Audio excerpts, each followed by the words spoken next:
Coucou les filles, je reviens vers vous pour vous montrer un début de décoration que je suis en train de faire, suivant le tuto des lubies de Loli.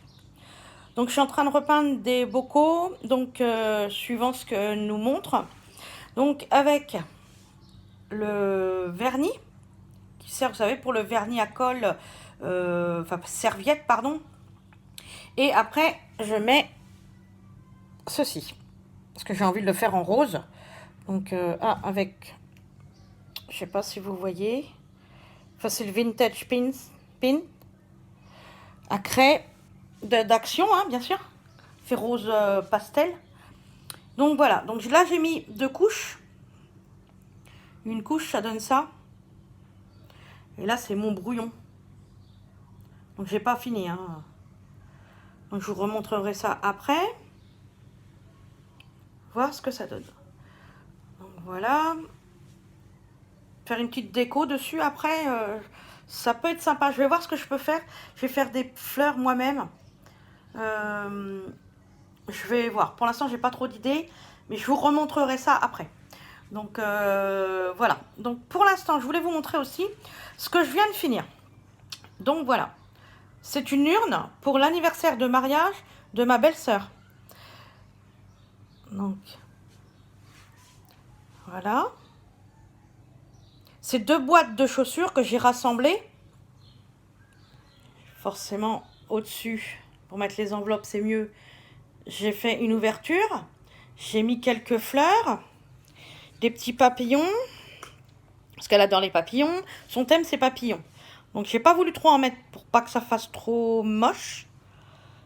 Et que ça reste assez sobre. Donc, j'espère que ça va lui plaire. Là, j'ai fait une petite étiquette 20 ans de noces de porcelaine, parce que les 20 ans, c'est les porcelaines. J'ai mis, alors, derrière, pour accrocher mon étiquette, c'est des petites fleurs avec des petites perles dessus. Là, une autre petite fleur, un autre papillon. Tout le tour, j'ai plus ou moins ancré pour que ça fasse vieilli. Et ce que j'ai mis là sur la boîte, j'avais repeint en blanc, mais je trouvais que ça n'allait pas assez, enfin ça faisait pas assez bien.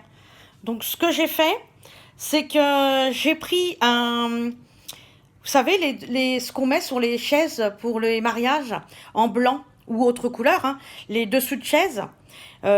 Du coup, j'ai coupé ça et voilà ce que ça peut donner. C'était tout blanc mais ça ne convenait pas. Donc ce que j'ai fait, c'est que j'ai repeint après.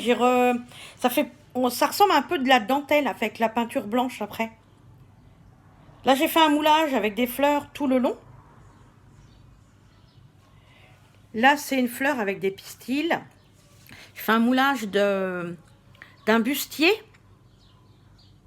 J'ai mis quelques fleurs, un petit pistil, donc leur nom, hein, bien sûr. Une petite chaise pour représenter, on va dire, l'homme. Et la femme, c'est le bustier. Donc, et je pense que la laisser comme ça, ce sera très bien. Et j'ai mis quelques petits parapluies. Enfin, quelques petits parapluies. 2 petits parapluies. Petit moulage de parapluie que j'ai ancré aussi. Ancré, juste les arêtes. Hein. Voilà. Derrière, j'ai mis une petite fleur que j'ai fait. Avec un ruban tout le tour. Donc, ça fait juste ça. Rien de transcendant, hein, si on peut dire. Pas comme ça qu'on dit, mais bon. Donc, voilà ce que ça peut donner. Moi, j'ai massé. J'avais commencé à en faire une avec des papillons rouges, roses et blancs, mais ça faisait vraiment pas joli. C'était vraiment trop chargé et ça faisait pas beau du tout. Donc j'ai fait à ma façon. Et elle adore, elle aimait bien les deux, mais celle-là, ça prête mieux pour son thème et pour un anniversaire de mariage. L'autre, ça faisait plus enfantin, ça faisait vraiment pas beau. Donc voilà les filles, ce que j'ai réalisé actuellement. Pour l'instant, donc je vais finir mes bocaux, voir ce que ça donne, et je vous remontre tout ça un petit peu plus tard. Donc sur ce les filles, je vous fais un gros bisou, et à bientôt pour la suite. Ciao ciao, bisous les filles.